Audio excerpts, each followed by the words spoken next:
Hi, my name is Diane Prouty, and I'm making a series of videos to share my life story, predominantly so that my children have this history as my legacy to them. I want to talk about issues that are important to me, that have a lot of impact on my life. Probably the most important is that I have ADHD, attention deficit hyperactivity disorder. It predominantly drives me as well as other people nuts. I talk too much. I struggled with delay gratification and turn taking. I can't multitask. I have trouble organizing and focusing. The list just goes on, and it's not like I can just flip a switch and turn it on and off. It's who I am. And I've had some successes over the years dealing with it, but mostly I haven't, despite efforts to really try to control it. So it's kind of who I am. I've also had a lifelong struggle with weight. I was chunky as a child, and it just got worse as I got older. And I have 4 kids, and each one put on added weight. And I yo-yo dieted over the years, but this year, having COVID really scared me, and I realized I had to take it serious.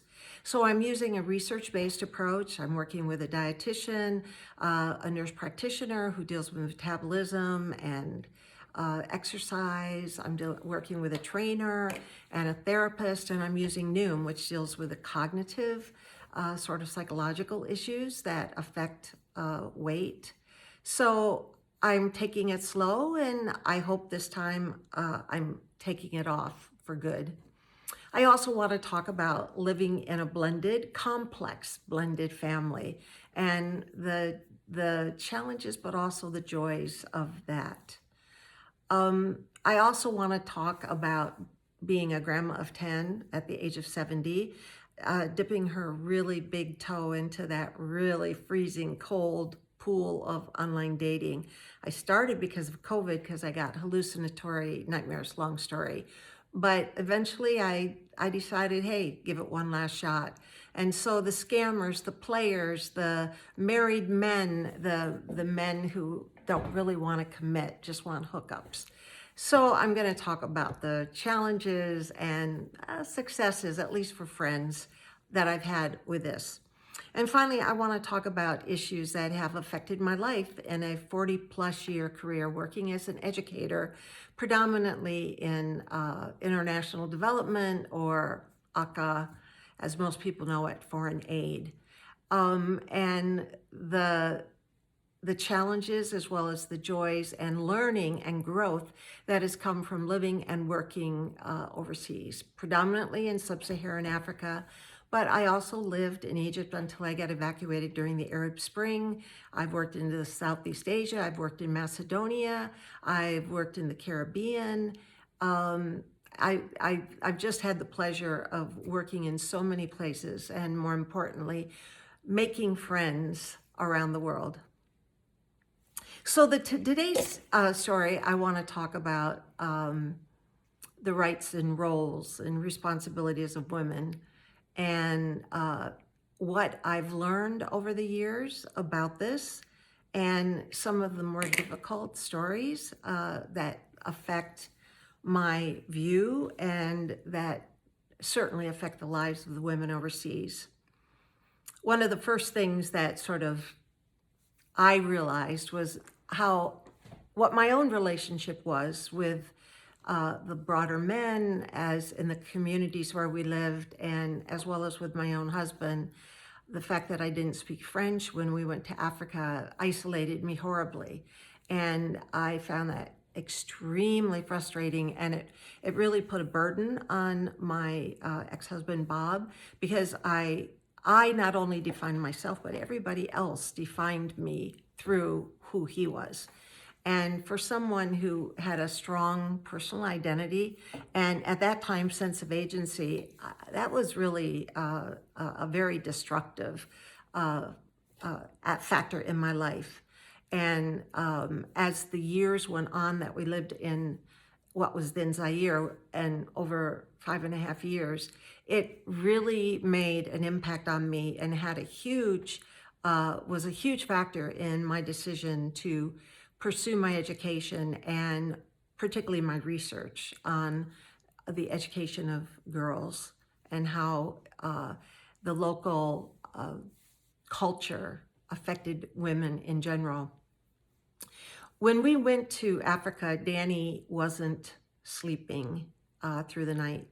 He was well over 2 years old, and it was exhausting having him wake up every night. He didn't want to have any bottle or anything. He just wanted to wake up. And he would just cry and cry and cry until I would just go and get him up and sit with him for a while. And we eventually decided to put him in a room that was on the far end of the house. It was open, and we moved his crib down there and made sure there was nothing close so he couldn't climb out, and that it was a safe place for him to be. And our bedroom was on the other end of the house, and we put him there, and I knew it would take a while. And the doctor that delivered him and was our family doctor back in Oshawa, Ontario, he told me, let him cry for 3 nights and he'll finally start sleeping through the night. I couldn't do that, but I'd finally come to the point where, yeah, I had to, something was going to have to end, me or him. So we put him down there, and first night he started to wail, and I could hear him, but I was determined not to go and get him. But it wasn't too long before the night watchman came and knocked on the bedroom window and said, Madame, the baby needs you. And I ignored both Danny and the night watchman, but the night watchman just kept coming back and saying, Madame, the baby needs you. And finally I got up, and I don't recall what I did, probably picked him up and brought him to bed with me, because I certainly wasn't going to move his crib in the middle of the night. And I tried the next night, but again, the night watchman, Madame, the baby needs you. So I dreaded the night watchman. And as the years went by, I dreaded those knocks on the window, because long after Danny began to sleep through the night, the visits from the night watchman at our bedroom window always meant that there was a lady at the Catholic mission who was in trouble. The Catholics had a maternity ward. They were a little over 1 kilometer down the road from us, and they had a wonderful nurse midwife called Conchetta, and they had created a simple delivery facility, a maternity ward, where the women from the villages on the mountains that surrounded us, the women who had trouble, they came. Many times they would be carried on a stretcher by 6 or 8 men in agony because they were in labor, probably had been in labor for several days and couldn't deliver their babies. So they would bring them to Conchetta, and usually Conchetta was successful, but not on all occasions. And on those occasions, the priests would quickly drive them to a hospital that was on the other side of a rainforest from where we lived. And there was people there who could do a C-section, which was generally what happened. But when the priests weren't there, they would come to our mission, and they would knock on the window of either the mission director or the prefect or whatever man was there and tell them the Catholics need you. So we would go and take them to the hospital. Where my house was, I was on the top of the far side of the compound, and I could actually see through the trees on the other side of the valley and through that rainforest. I could see the lights bob as they were going over the horrible road to take the women to the hospital. And each time I could see those lights going and coming, I would pray, God, let the baby live this time, let the mother live. And it was always a reminder of how difficult the lives were of particularly the childbearing women. And one time all the men were gone to Lubumbashi for a year and meeting, and Bob had forced me to learn how to drive the school's Land Rover. It wasn't a car, it was a monster. Now, I could drive a Standard. That wasn't the issue. It was just an awful car. Land Rovers in general are awful cars. Range Rovers, however, are great, but we didn't have a Range Rover. And sure enough, while the men were gone, the night watchman came and knocked on our window, and I knew, oh, this is not good. And he told me, the Catholics need you. There's a lady who is in trouble. So I told him to tell one of the other women that I had to go to take a woman to the hospital to, keep an eye on my children. Night watchman was supposed to stay there to make sure they were okay. But in the morning, if I wasn't back, to let them know where I was. And I got the old horrible monster car started, and I drove to the Catholic mission where Conchetta was waiting for me. And a young girl got in the back seat of the car with an older woman, probably her grandmother, maybe her mother. And Conchetta came over to the driver's side and told me, the baby's partially delivered. She's been in labor for several days, and it's not good. And then she said, drive as fast as you can. And then after a moment's hesitation, but be careful over the bumps, because we don't want her uterus to rupture. And with those words, I set off to make the 45-minute drive to Musineni. When we got there, there were women who were sitting on the grass, maybe 10 of them, and their arms were linked with the arms of the older women who had their legs on their legs were on each side of her legs. And she was pushing against her, trying to deliver her baby. Those women were in transition, and that meant they were far along in their labors. And I immediately thought of my own labors. At that time, I had 2 kids, and I thought of the sterile rooms and the nurses who were there to give me shots, and the clean rooms and the comfortable beds and the good doctors, and just the machinery to make sure that me and the baby were okay. And as I watched these women there out on the grass, the stark difference in between what they were experiencing and what I'd had just overwhelmed me. And I got the young lady who was clearly in pain, but almost said nothing on the trip. I could hear the older mama, whispering in her ear in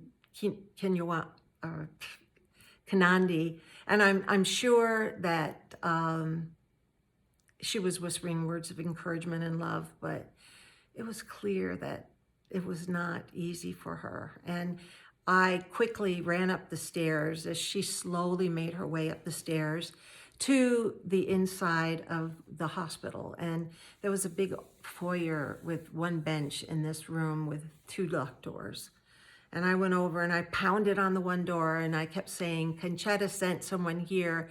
There's a young girl that needs help, but nobody came. And after about 30 minutes of me going over and pounding for a while, and then sitting on the bench where the young girl had her hands wrapped around her swollen belly and kind of rocking back and forth as the mama held her and whispered in her ears. Finally, someone came, a lady in a blood-splattered lab coat, and I ran over and I said, hey, she's from the Catholic mission. Conchetta says she needs help. We really need to get her in. And the nurse or whoever it was, she kind of looked at her, and then she said to me, we'll get to her when we can. And with that, she quickly walked back into wherever she was and slammed the door behind her. I sat there for a while. I didn't know what to do. I mean, I could go back and pound on the door, but I knew it wasn't going to make any difference. So I finally said to the mama, as best I could, I've got to go to take care of my children, but I'll let Conchetta know that you're here and what's up. So I slowly made my way back, and the whole time praying, please God, let her be okay. Please let her be okay. So when I got back to our mission, I told the night watchman, make sure, go down and tell the Catholic mission that she's there, but nobody has seen her, and I left after about 2 hours. The next day, I drove down to the mission, and I said to Conchetta, I saw her, and I said, do you know what's going on with the young lady? And she said, yes. And I said, what happened? And she said, well, they took her in, but while they were doing the C-section or trying to do it, her uterus ruptured and they had to do a hysterectomy and the baby died. And I asked Conchetta how old she was. She said she thought she was 18 years old. And I said, what's going to become of her? And she said, well, she obviously can't have children, and her husband will probably get a new wife, and she'll probably go back to her family's village and live with her family. And I said, and then? She said, well, she'll probably become a prostitute. Now, we lived in the heart of AIDS at that time. They didn't know it was called AIDS. It was called the green monkey disease, and people were terrified of it. And they honestly didn't know how it came about. But of course, when she went back to her village and had unprotected sex, her fate was doomed. It was sealed. And she was doomed. She would probably die in a year or two. And it was with a heavy heart that I returned to my compound, knowing that the life of this young mother was going to be cut short. And I just, the lack of agency just overwhelmed me. And I remember one time when a young girl at the school was talking to me, and in the course of the conversation, she mentioned to me that Jesus didn't die for women. And I said, well, what do you mean Jesus didn't die for women? And she said, he only died for men. And I said, that's not true. He died for everyone. And she said, no, he didn't. He just died for men. And despite anything I said to her, she would point to all of the cultural boundaries and the ideology that gave women a lower status. And in her mind, that meant that she wasn't worthy of Christ's sacrifice and salvation. And I was so deeply touched and concerned about that attitude. So when we finally left Zaire because of Ted's accident and we went back to Michigan State, I eventually completed my master's and then my coursework for my PhD, and I decided to do my dissertation on girls' education. And when we returned to Rwanda, I collected my data. And throughout that experience, throughout all of the data collection, I heard story after story after story that reinforced my sense of urgency to help women and girls see that it didn't have to be the way it was.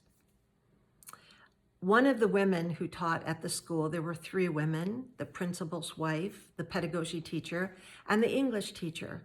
And the English teacher had 4 children just like me, and she loved to just come and practice her English with me. And she would tell me stories about her life, and in contrast to the principal and his wife, who really wanted to try to offer their 2 children, a boy and a girl, a very different future.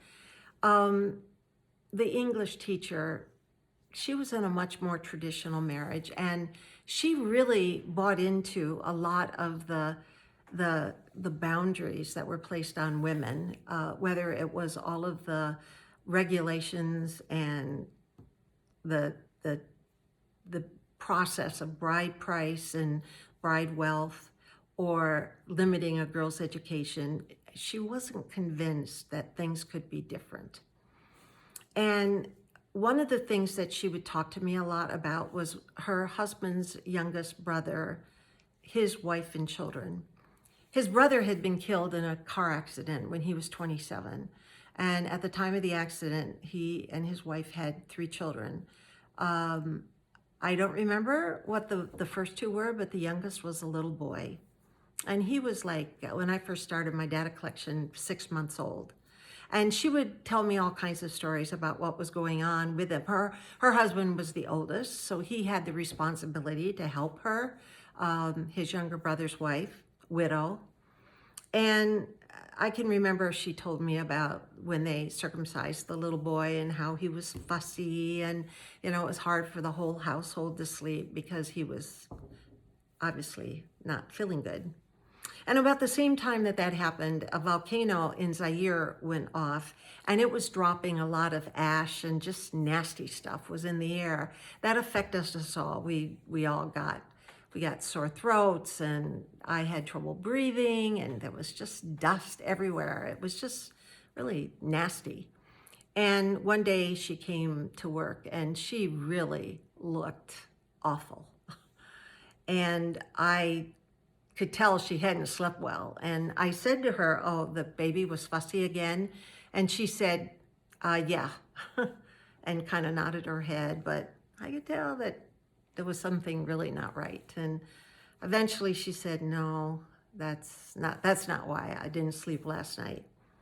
And so I said, "Well, is everything okay?" And she said, "Yeah." And then she said, "Well, we told my husband's brother's widow that she couldn't stay with us any longer, that she was going to have to leave."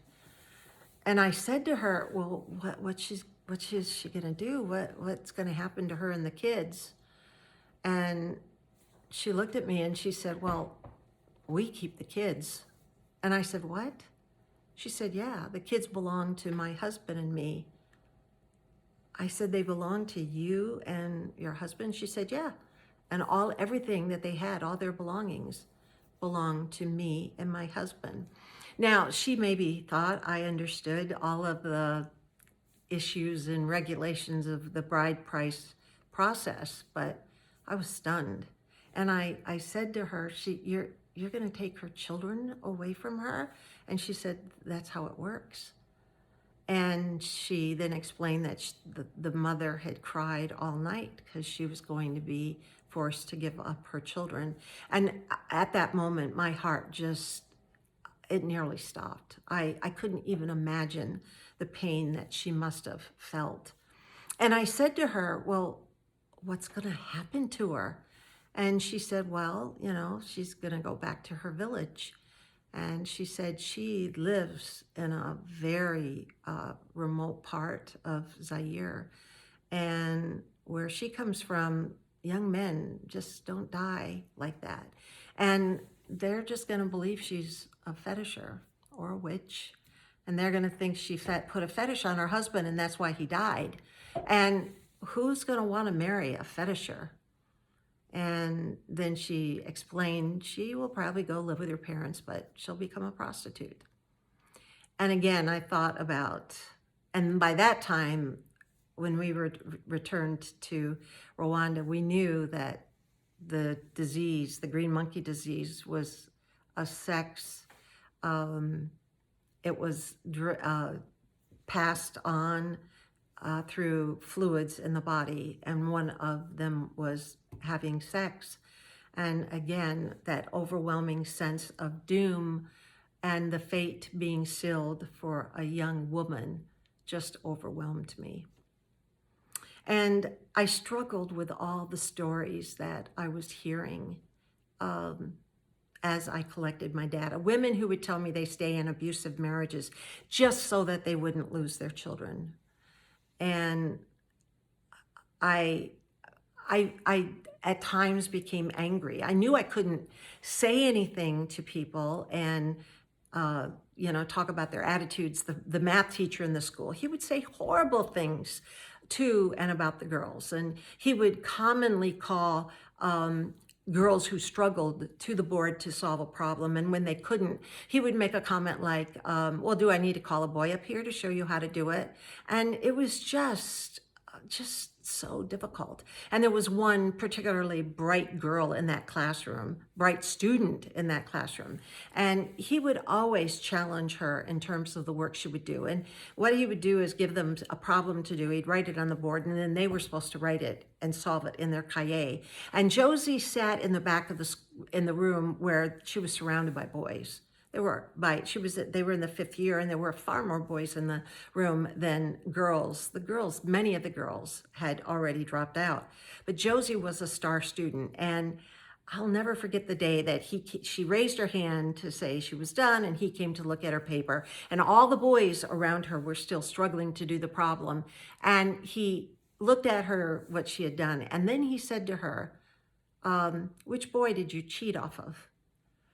And her indignation was just, I could feel it where I sat. And she threw her pencil down on the desk and kind of looked at him defiantly and then just sat back. And she didn't engage in that class from that point on. She was clearly angry.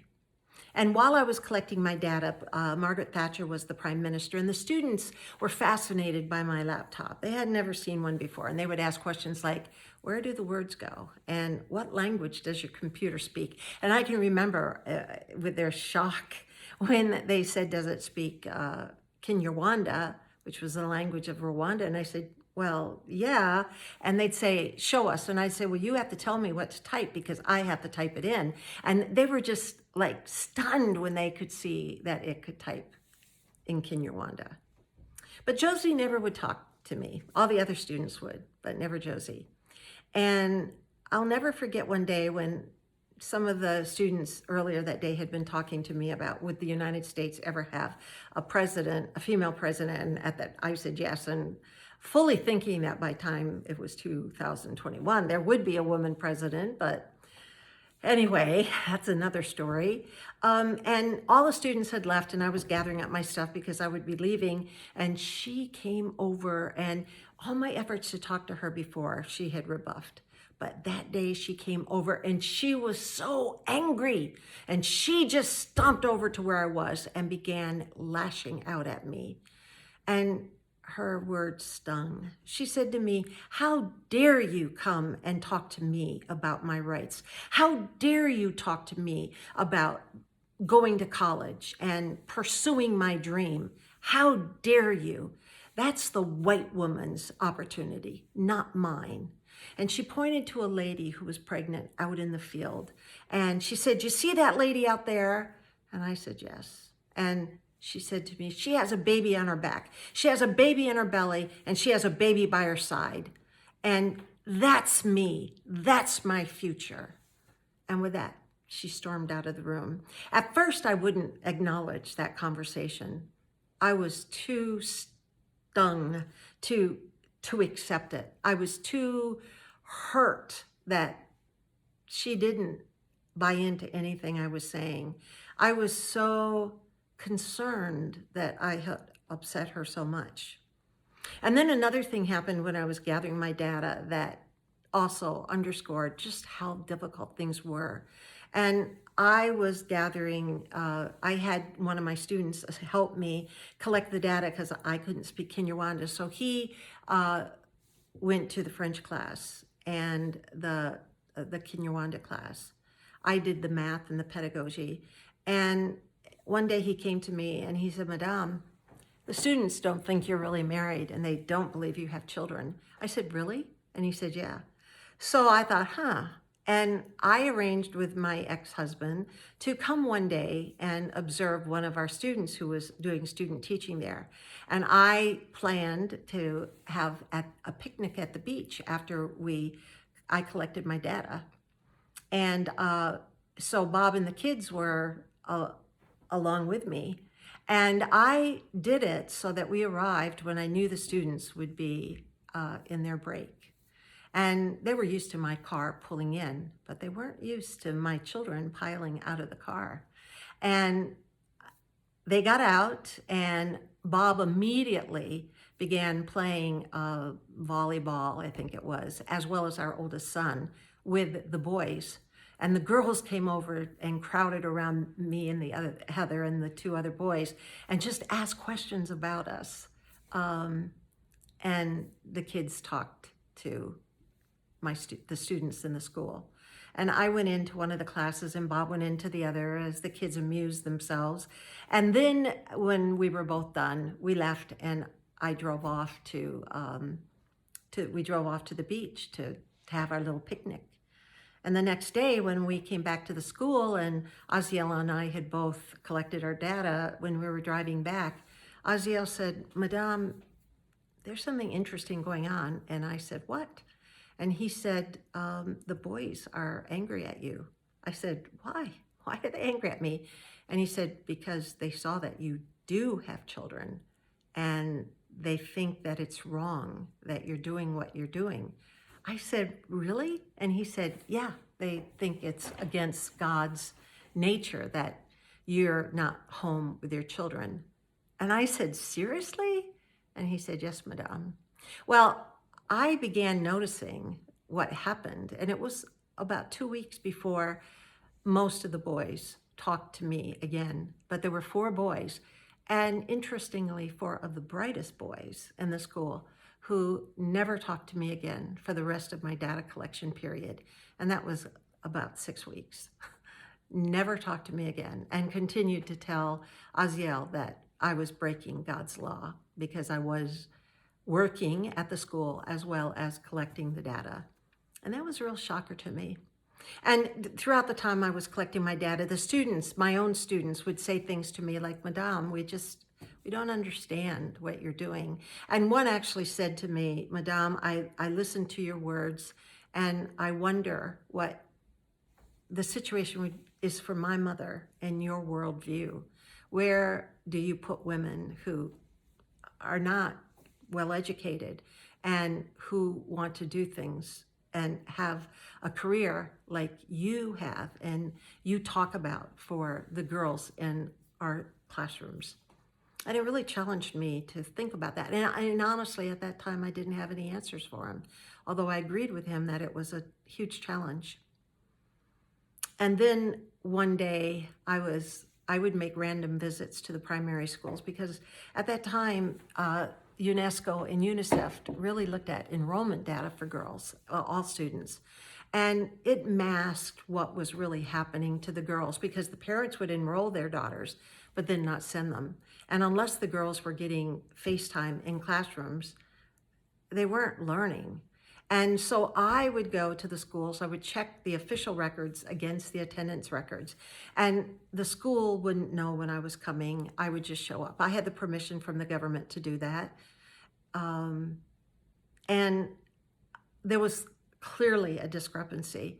And over time, we could see the same patterns. I didn't know which girls, if it was always the same girls, because no one tracked by actual individual student, and that's still not regularly done. But certainly there were large, huge differences between enrollment data and attendance data, not only for the girls, but the boys as well, but it was much more noticeable for the girls because girls were kept out to help with 6 family members or childcare or to help with domestic tasks, particularly when the mother was not well. And one day I went to a school, it was rainy season, and we went to a place that was really far off the main road. And I was kind of nervous about driving back because if the rains came, the roads would be really slippery and there were drop-offs and it was not an easy place to drive around. And I would not go into the schools. Again, I would have the guy who was helping me collect my data, he would go, he knew what to do, and I would park a distance from the school where I could see what was happening, but they could not see me in the car. Because if I showed up, it would create havoc. Then the teacher would often take a switch and hit them with it. And I didn't want to do that to the students. And one day I was parked in a grove of trees and I could see through the trees at the school, and I noticed it didn't have a roof, and I was wondering, I wonder what they do when the rains come. And while I was sitting in the car, a mother came over and looked in my window, which was rolled down. And she put her hand up to her face and laughed like they often did when they were embarrassed. And she started talking to me in Kinyarwanda, and I kind of talked to her in a mix of English and French because I knew she probably knew neither language. And she had a baby on her back, and again, pregnant with a baby child by her side. And it was rainy season, so the flies were just awful. And there were flies all over the face of the baby, and I kept having to swat them out of my face. And that baby just didn't seem to be, nor did the mama, who seemed to be affected by those flies that were just swarming around them. And her fingernails were all caked with mud, and she had a hoe. And so I knew she had been working in her gardens. And I don't know, we talked for maybe 20 minutes, and finally Aziel came back, and I said, Aziel, I've got some questions for her. Well, she had questions for me too. And the first one she asked is, why was she here? And Aziel asked me, what do you want me to tell her? And I said, well, just tell her that I'm interested in the school and the students in her school. And he told her that, and she said to him, well, what's so special about our school? And I said to him, just tell her they're far off from the road, and I'm just curious about what's going on. And so he told her, and she kind of looked at me, and then I said, but I want you to ask her a few questions. And he said, okay. And one of the questions had him ask her, which was an extremely leading question, but I was still interested. Is she happy with her life? And he asked her, and she just looked at me for a minute, and then she said, I have all the gardens I can care for. None of my family are sick, and my husband leaves me alone. What else could I ask for? And with that, she kind of laughed and walked away. And Aziel told me what she said. And in a country where they have an expression, may you feel the bed bugs, because of the fact that about every 20 years there's a genocide, it was a meaningful comment, particularly the last one. Her husband leaves her alone, which probably meant that he didn't beat her. And the rains came in a torrent as we were driving back, and I no longer thought about my concern about the road. What I thought was, who really has their head on straight here? Me going around counting the number of kids in a school, or a woman who just knows that she can feed her family, everyone is well, and she's not living in domestic violence.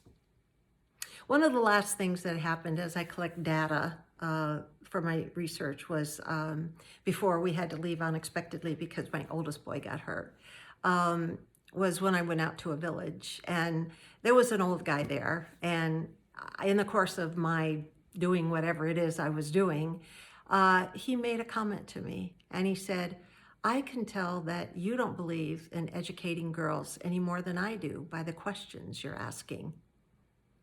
And that really shocked me. And I pondered that when I drove back, and much later when I was going through my data. I was forced to think about what Josie said, as well as what the old man said to me. And I realized that in so many ways, when we go out and we collect our data, we don't make sure that everybody understands why we're there and where we're coming from, what our perspective is. And we impose too much of what we believe. And that was particularly true when it came to issues that surrounded women's rights and agencies, issues around female gender mutilation, or the role of women and their rights to inheritance and divorce. And Rwanda was very progressive in trying to change the rules, but as you moved farther away from the main towns, the people didn't understand. And like the villages in Zaire, now DRC, when things happened, they took, almost like they did in the Middle Ages, they defined it by ways that they could understand.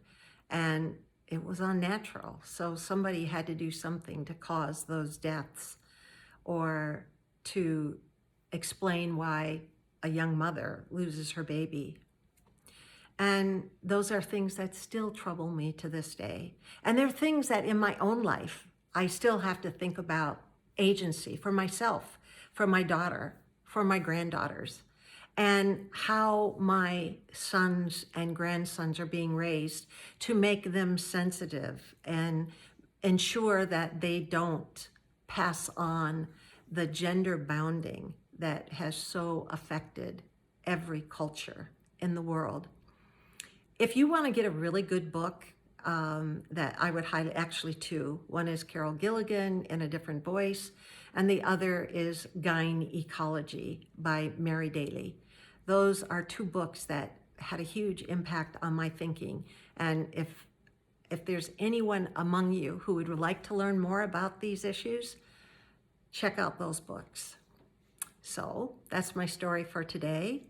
I hope that we all recognize that until equity and equality come, and there's a difference between them, uh, equality is the first step, equity is the better step.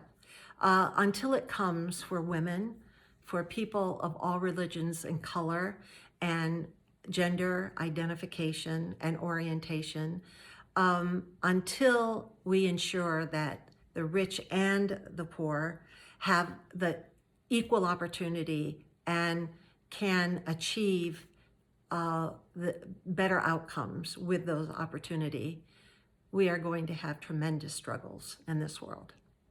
So my name is Diane Prouty.